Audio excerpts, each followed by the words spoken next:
오늘 우리가 읽은 이 본문의 말씀은요, 마리아, 요셉의 가정에 예수님이 태어나신다라는 사실을 요셉이 알게 되고 나서 요셉이 어떻게 반응했는가 기록되어 있는 것이 바로 이 본문의 말씀이에요. 과연 이 말씀을 통해서 하나님의 시간도 우리에게 무엇을 말씀하기 원하시고 또 무엇을 깨닫게 하시는가, 나에게 주신 하나님의 음성이 있는 은혜의 시간 되시기를 간절히 축원드립니다. 마태복음 1장 18절 말씀부터 우리가 같이 보면요, 마태복음 1장 18절, 예수 그리스도의 나심은 이러하니라. 그의 어머니 마리아가 요셉하고 뭐 있어요? 그러니까 요셉하고 지금 마리아는 결혼했습니까? 약혼했습니까? 결혼한 상태가 아니에요. 서로 간에 약혼을 한 것이에요. 약혼을 해가지고 동거를 했어요? 동거를 안 했어요? 동거한다는 것이 같이 산다는 얘기예요. 같이 살면 자녀가 생기죠. 근데 동거도 안 했어요. 그런데 성령으로 아이가 잉태된 것이 나타났다는 것이 이제 뭐가 불러왔다는 얘기예요? 배가 불러왔다는 거예요. 여러분, 한번 저는 남자잖아요. 그리고 저는 결혼했습니다. 남자 입장에서, 남편들의 입장에서 여러분 결혼을 할 여인하고 약혼을 했단 말이에요.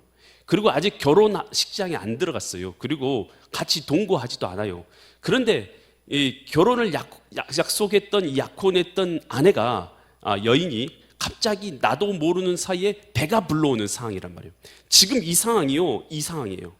여러분하고 아무 관계없이 갑자기 여러분하고 결혼을 약속했던 그 여인이 갑자기 배가 불러온단 말이에요.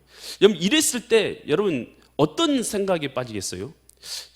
저도 이 생각을 하면서 생각해 봤는데요, 밤에 잠을 못 잘 것 같아요. 잠이 안 와요. 여러분, 근심의 걱정이 한번 사로잡혀 보세요. 밤에 잠이 안 옵니다. 여러분, 사랑하는 사람과 깨어질 것 생각하면 괴롭죠. 그래, 잠이 안 오죠. 그뿐만 아니라 상대방이 나를 배신했다는 생각이에요. 얼마나 마음이 아파요. 여러분, 그런데요, 요셉이 나쁜 사람이었으면 그 해코지 했을 거예요. 해코지 했을 건데 요셉은 그래도 괜찮은 사람이었어요. 그래가지고 어떻게 합니까? 이 19절 보니까 계속해서 1장 19절 말씀 계속 보면, 그의 남편 요셉은 어떤 사람이에요? 괜찮은 사람인 거예요. 아주 좋은 사람이고 의로운 사람이어서 그를 드러내려고 해요? 드러내지 않으려고 해요? 드러내지 아니하고. 여러분, 나쁜 사람이면요 다 까발려가지고 야, 저 사람 이런 사람이다 라고 막 그렇게 사람을 모욕 줄 거 아니겠어요? 근데 그렇게 하지 아니하고 가만히 어떻게 하고 있어요? 가만히. 여러분, 이 정도 되면 여러분 요셉 괜찮아요? 괜찮잖아요? 여러분, 이만한 사람도 없어요. 요셉 같은 사람, 요만한 사람도 없어요. 근데 요셉의 입장에서요, 요셉의 수준이 아무리 대단하고 사람의 수준이요 아무리 대단해도요, 사람의 수준은 사람의 수준이에요. 아무리 인격자여도요, 그 여인 그 정도에서 끊어내는 것, 여러분, 이게 인격자로서 할 수 있는 최선이에요, 최선. 그런데 그렇게 하려고 마음 먹었어요. 그런데 얼마나 피곤하고 얼마나 괴롭고 얼마나 두렵고 얼마나 염려스럽고 얼마나 가슴 아파요. 그런 상황 가운데 있을 때 천사가 그에게 나타나는 거예요. 계속해서 말씀 보면 그 다음 구절 보여주세요. 이 일을 생각할 때 이 일이 어떤 생각이었어요? 가만히 이 여인을 끊어내야 되겠다. 가만히 이 여인하고 이제 헤어져야 되겠다. 이것을 계속해서 생각하고 있을 때에 주의 사자, 이제 천사가 꿈에 나타나서 이르되, 꿈에 나타나는 거예요. 그래서 뭐라고 말하면, 다윗의 자손 요셉아, 내 아내 마리아 데려오기를 뭐 하지 말라고요? 야, 무서워하지 말아라. 너 무섭지? 너 그 여인한테 배반당할 것 같아서 무섭지? 또 그리고 너 그 여인이 갑자기 너를 배반한 것 같아서 아이가 잉태되어 오니까 두렵지? 무서워하지 마. 그에게 잉태된 자는 뭘로 된 것이에요? 성령으로 된 것이라. 저는요, 이 말씀 준비하면서 참 많은 위로를 받았어요. 위로를. 여러분, 우리 인상 살아갈 때도 마찬가지예요. 여러분, 두려운 일 있어요, 없어요? 많이 있어요. 여러분, 남편들은 뭐 두렵지 않은가요? 남편들은 걱정이 없고 남편들은 뭐 대단한 사람들인가요? 전부 다? 남편들도 다 똑같은 사람이에요. 여러분, 아내도 똑같은 사람이지만 남편들도 다 똑같은 사람 아닙니까? 남편도 여러분 두려운 일이 있고 염려된 일이 있고 걱정된 일이 있죠. 여러분, 가정에서 만약에 이런 일이 일어나면요, 여러분, 요셉이요 얼마나 번민하겠어요? 얼마나 괴롭겠어요? 얼마나 잠을 못 자겠어요? 얼마나 괴롭겠어요? 여러분, 여러분의 가정이나 여러분 환경 가운데서 이런 일이 있을 거 아니겠어요? 직장의 사업이나 또 친구 관계에서나 또 우리 만나는 사람들 사이에서 여러분, 이런 일이 일어났을 때 얼마나 괴롭겠냐는 거예요. 여러분, 이것을요 성경 말씀으로만 생각하지 말고 여러분의 삶 가운데, 여러분의 가정에서 일어난 일로 한번 생각해 보세요. 여러분의 가정에서, 여러분 남편과의 관계 가운데서 이런 일이 일어났을 때에 얼마나 남편 된 요셉은 괴로웠을까, 잠을 못 이뤘을까. 남편들이요 사실요 직장에 일 터져 봐요 잠 못 자요. 남편들, 여러분 인간관계에서 일어나는 일들요, 사회생활하면서 일어나는 일들요, 남편들 괴로워요, 힘들어요. 그런 일 때문에 얼마나 괴로워요. 여러분, 그래 우리 신자들 남편들만 그렇습니까? 아내들도 마찬가지죠. 여러분, 그런데요 우리 신자들 여러분 잊지 말아야 될 것이 있어요. 하나님은 선하십니다. 여러분, 하나님은요 요셉의 가정을 선택하신 것입니다. 뭘 위해 선택하셨어요? 그 가정을 통해서 누가 태어나도록요? 메시아께서, 하나님께서 그 가정을 통해서 태어나도록 하나님께서 선택을 하신 것이에요. 겉으로 볼 때는 뭐예요? 겉으로 볼 때는요 누구에게서 만나서 태어난지도 모르는 여인이 임신한 거예요. 이 여인이 임신한 거예요. 하지만 하나님께서는 어떻게 계획하신 거예요? 이 가정을 통해서 메시아 되시는 예수님께서 탄생하도록 계획한 줄 믿습니다. 이거예요, 이거. 여러분, 그래서 우리가요 내 생각으로 환경만 보고요, 처지만 보면요, 우리는요 아무리 의로운 사람이어도 그 수준을 벗어나지 못해요. 걱정과 근심과 염려와 좌절과 낭망을 벗어날 수 없어요. 인간들은 다 똑같으니까요. 우리는 다 똑같아요. 저나 여러분이나 다 똑같은 사람들 아닙니까? 그래서 마찬가지라는 거예요. 그러나 뭘 알면 우리의 근심에서 벗어나게 되냐면, 여러분, 하나님께서요 우리 가정을 선택하셨다. 따스합니다. 하나님께서 나를 선택하셨다. 나를 향해서 크고 놀라운 뜻이 있다. 여러분, 이 사실을 여러분 내 눈에 안 보여도 믿는 사람이 복이 있는 줄 믿습니다. 왜냐하면 우리 인간이라는 존재는 하나님의 뜻을 잘 볼 수가 없잖아요. 그래도 하나님의 뜻을 바라보면서 믿고, 하나님 나를 선택하셨지, 그리고 나를 향해서 선하신 하나님의 계획이 있지, 이것을 바라보고 믿는 사람이 복이 있는 줄 믿습니다.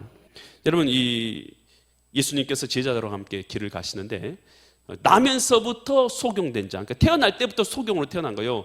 태어날 때부터 소경으로 태어났으니까 얼마나 괴로워요. 그 사람을 만나게 된 거예요. 제자들이 예수님께 물어보죠. 이 요한복음 9장 2절과 3절처럼 이렇게 물어봐요. 제자들이 물어이르되 랍비여, 이 사람이 맹인으로 소경으로 태어난 것이 누구의 죄로 인함입니까? 죄 때문에 그런 거 아닙니까? 누구의 죄 때문입니까? 라고 물어본 거예요. 그러니까 자기 죄 때문입니까? 아니면 그 부모 죄 때문입니까? 라고 물어본 거예요.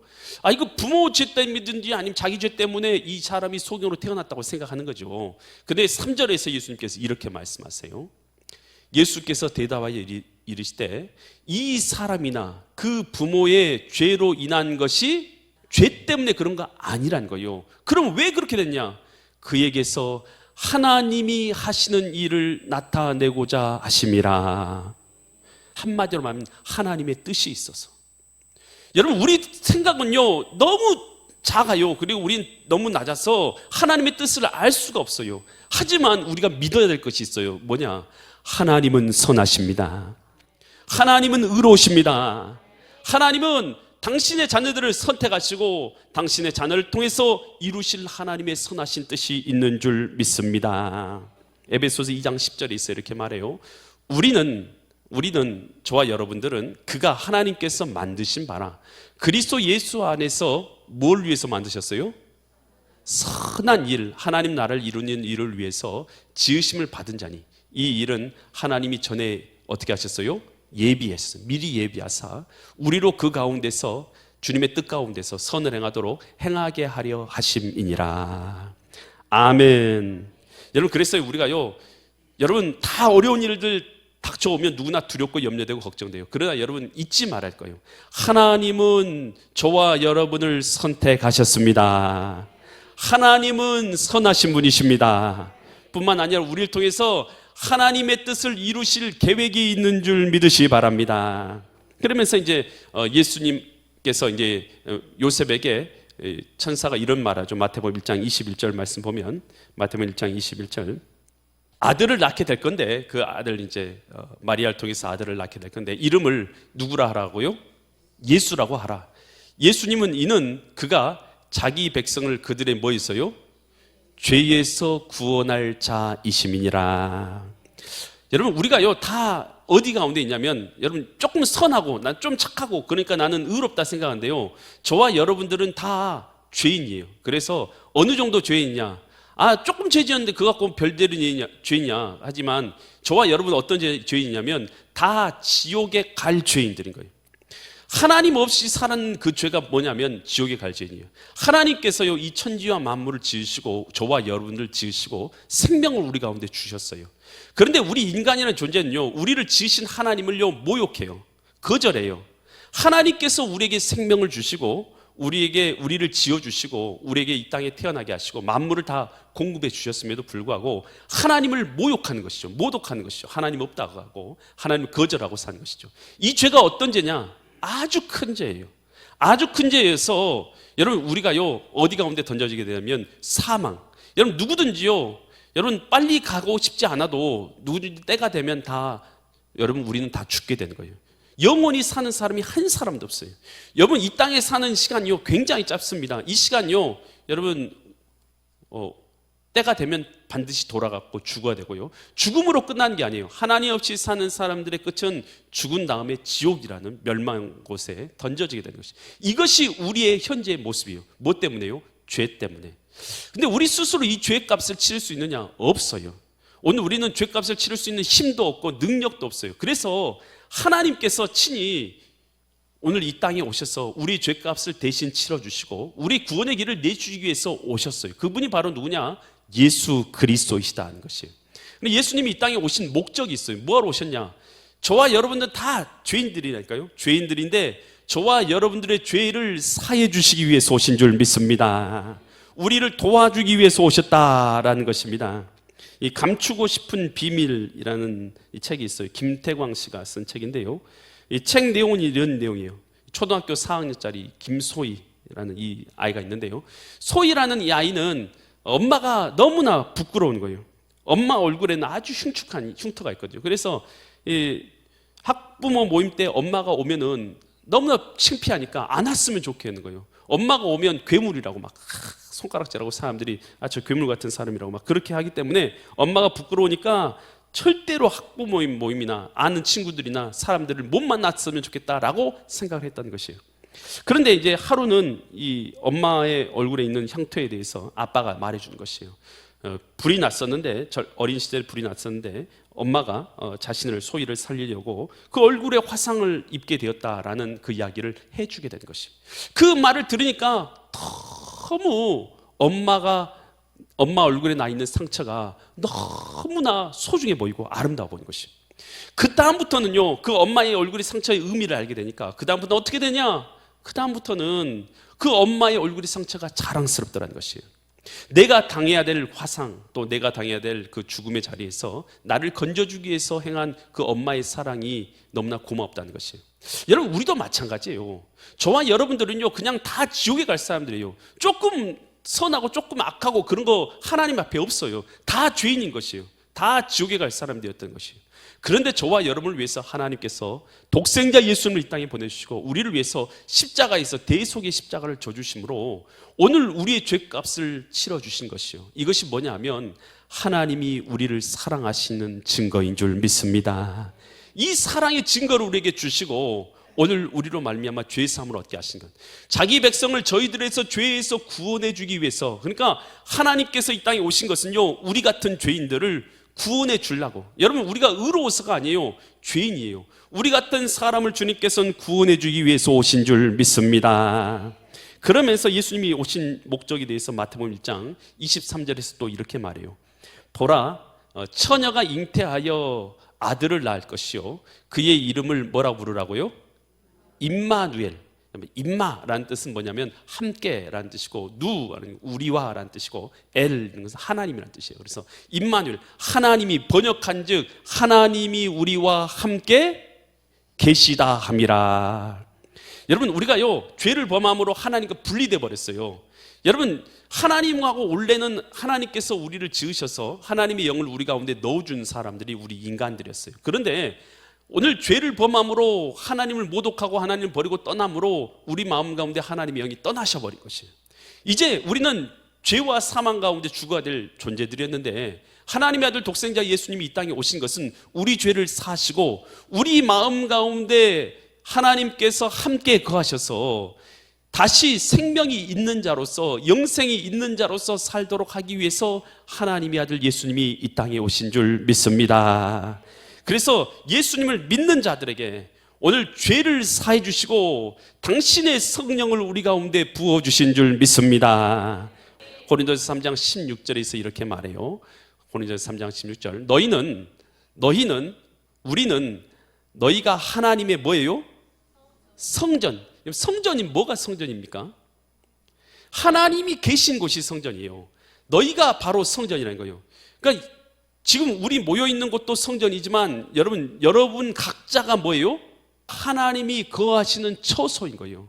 내 마음이 곧 하나님의 집인 것이요, 하나님의 성전인 거예요. 아멘. 여러분, 하나님의 집은요 여러분의 마음이고 우리의 마음인 줄 믿습니다. 하나님의 성전인 것과 하나님의 성령이 누구 안에요? 너희 안에 계시는 것을 알지 못하느냐, 모르는 사람도 있다는 뜻이에요. 성령이 계시는데 성령을 모르고 있는 사람도 있다는 거예요. 우리 안에 성령이 계신 줄 믿습니다.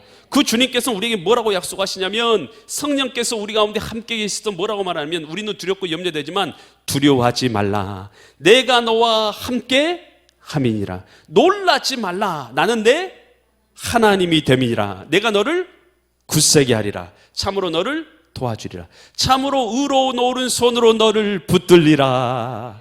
여러분, 우리 하나님께서 우리 안에 거하셔서 이렇게 말씀하고 계신 줄 믿습니다. 여러분, 마태복음 28장 여러분 20절에서 이렇게 약속하시죠.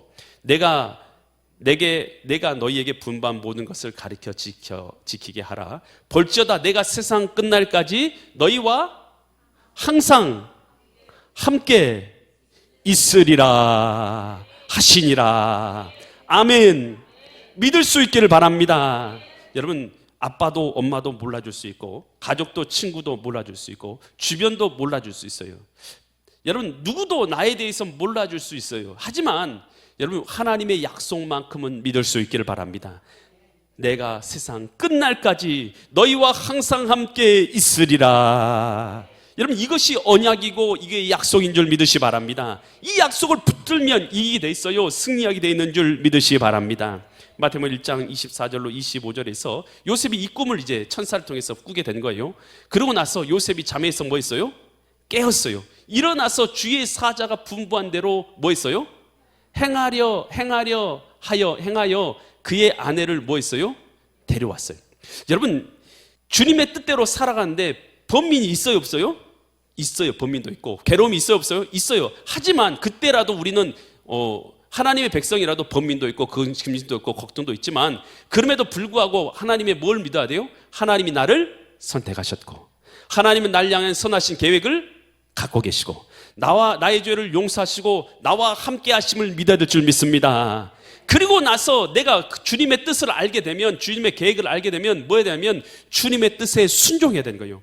마리아를 데려와야지요. 마리아를 내버려 두면 됩니까? 마리아를 내버려 두면 주님의 뜻이 이루어질 수 있어요, 없어요? 없어요.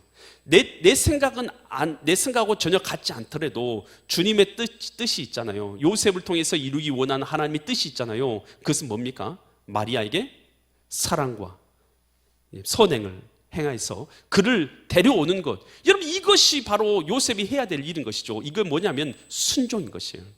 여러분, 이게요 우리 신자로서 감당해야 될 부분인 것입니다. 여러분, 우리가요 하나님의 말씀 들어요. 하나님의 뜻을 깨달았게 돼요. 그리고 나서 깨닫는 것으로 멈춰서는 안 돼요. 뭐 해야 되냐면 하나님의 뜻을 알았다면 주님의 뜻대로 살기를 순종해야 될 줄 믿습니다. 그래야지 뭐가 이루어집니까? 하나님의 뜻이 요셉의 가정 가운데, 메시아가 탄생하는 뜻이 요셉의 가정 가운데 이루어지게 되는 줄 믿으시 바랍니다. 환경만 보면 순종할 수 없어요. 그러나 하나님의 뜻을 보면 순종하게 되는 줄 믿으시 바랍니다. 이 희망을 푸는 두레박이라는 책이 있어요. 그 저자가 오규근 씨예요. 다른 세례명이 오아볼로라는 사람이에요. 이 사람은 어떤 사람이냐면 골형성 부정증, 그러니까 이제 뼈가 잘 형성이 안 되는 거예요. 그래서 잘 부러지는 거예요. 그래서 태어나자마자 이틀 됐을 때부터 뼈가 부러진 것이에요. 조금만 움직이고 조금만 부딪혀도 뼈가 부러져 버리는 것이에요. 아주 희귀한 병이죠. 그래서 사람 구실을 못하는 것이에요. 한 번 부러졌다면 뼈가 보통 붙는데 얼마나 걸려요? 최소 3개월, 6개월 걸리는 거죠. 그동안에는 얼마나 고통받는, 사람 뼈 부러져 본 사람은 아실 거예요. 권사님 아시죠? 그리고 뼈 부러진 사람들은 괴로워요. 그런 고통을 누려야 되는 것이고, 근데 성인이 다 됐어요. 성인이 다 됐는데도 키가 1m밖에 크지 못했어요.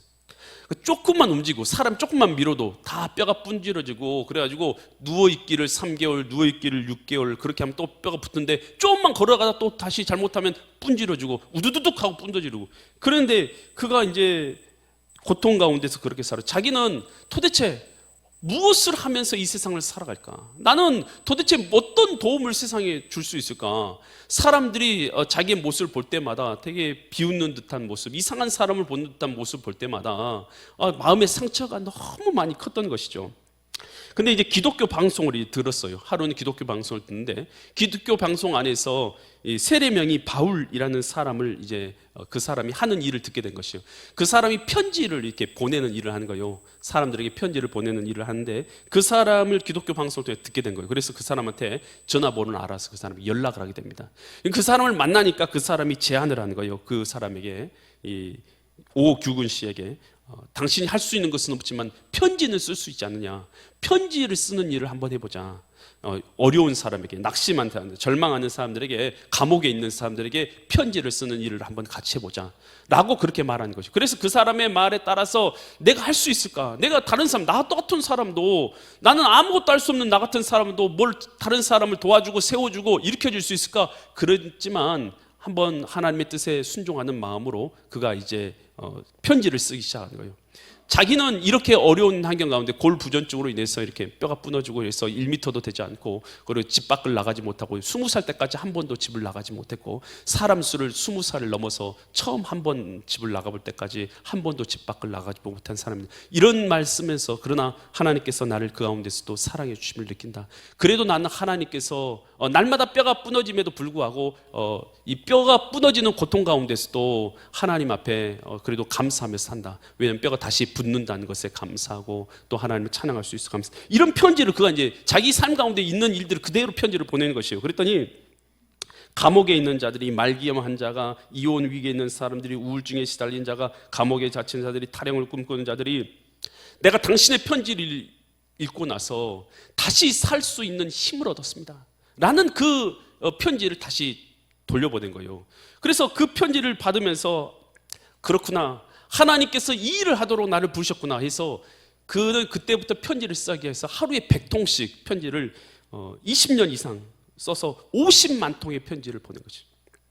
그래서 수많은 사람들이 그 사람을 통해서요, 위기 가운데 있는 사람이 회복되고 치유되고, 당신 같은 사람도 하나님 앞에 감사하며 사는데 내가 감사하지 못한 것이 너무나 부끄럽다고, 그러면서 감사의 말을, 편지를 보내오는 것들을 누리면서 회복을 이루는 삶을 살게 되었다는 것이에요. 우리의 삶도 마찬가지입니다. 우리가 완벽해서 다른 사람을 치유할 수 있는 것이 아닙니다. 비록 부족해도 주의 말씀에 순종해서 행할 때 우리를 통해서 사람들이 회복되고 치유되고 하나님 나라를 이루게 될 줄 믿습니다. 요셉의 가정 가운데 일어난 일을 바라볼 때요, 여러분, 요셉의 가정의 일 남의 일 같지가 않았어요. 여러분, 이 요셉의 가정의 일 가운데서, 여러분, 그 절망의 위기 가운데서도 하나님의 메시아를 탄생하게 하시는 그 뜻을, 계획을 바라봤던 요셉, 여러분, 그 뜻을 통해서 하나님의 선하신 뜻에 순종함으로 하나님 나라를 이룬 것처럼, 오늘 우리의 삶 가운데서도 오늘 우리의 절망적인 환경만 바라본 것이 아니라 하나님의 선하신 뜻을 바라봄으로, 그 뜻에 순종함으로 하나님 나라를 이루시는 믿음의 거룩한 성도님들 되시기를 예수 그리스도의 이름 받들어 간절히 축원드립니다.